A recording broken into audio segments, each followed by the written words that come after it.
got some copies of my short story for sale. If any of you like what I've done, then you can just, I'll sign them into the lining of my jacket. And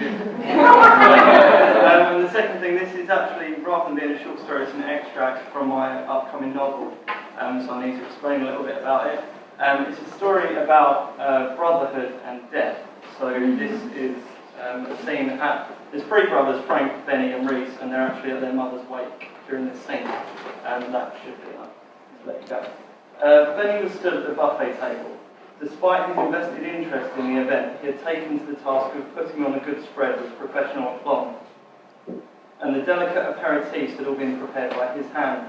He had spent 2 days and nights up shaping, carving, scooping and seasoning in order to provide the kind of food his mother loved him for.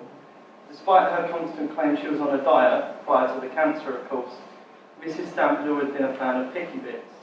This was in fact the exact phrase used in her will to describe her funeral arrangements.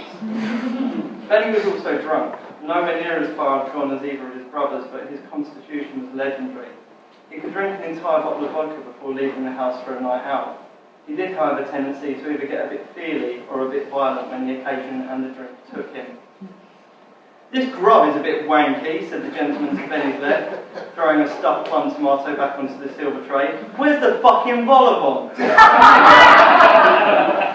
"I'll give you the fucking vol-au-vent," screamed Benny, and grabbed the man's head between his hands, twisting it until it was close to coming off, before slamming it onto and through the table. Despite their pretty appearance, decorated with white lace tablecloths, candles and flowers, the tables were essentially cheap chipboard affairs dressed up. The man hollered as he went through, the contents on either side of the split sliding in on him. Trays of profiteroles and phyllo pastry prawns collided as they met under gravity's sweet gaze on and around him. The high pile of china plates intercut with red paper napkins flipped out across the floor. Hearing the sound of smashing crockery acted like a summons for his brothers, Frank and Reese.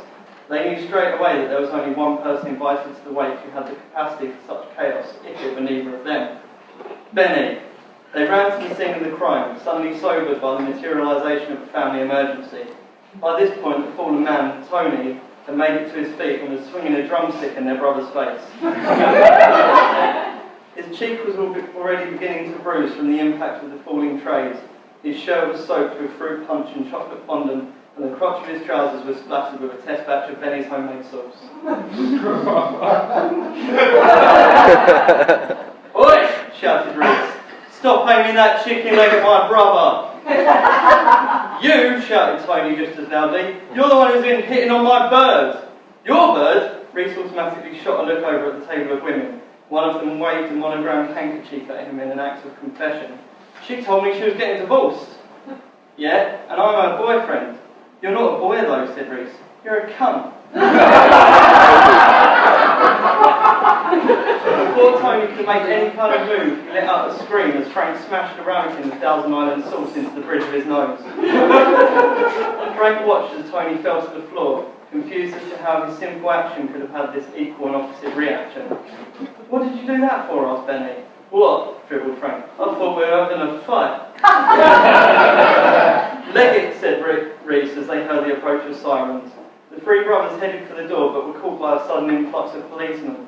"What the hell is going on in here?" asked one of the uniformed constables. Nobody answered. The room was still. At the back of the long hall, Tony let out a soft moan and blindly walked into the smashed half of the table before falling down once more. "Sorry, we were having a wake," said Frank, sweeping his fringe, which was soaked in gin, back from his eyes. "Things got a little out of hand and we are sorry, but we will be quieter. We buried Mother today, you see." "You're just lucky we were passing," said the copper. "What happened to him?" Frank, Benny and Reese turned to where the policeman was pointing. Tony was attempting to wipe his eyes clean of dressing and blood with the sleeve of his white shirt. He looked dizzy, even in his seated position, and may well have been suffering from a concussion. "Oh, don't worry about him, officer. He just had a little too much of the sauce."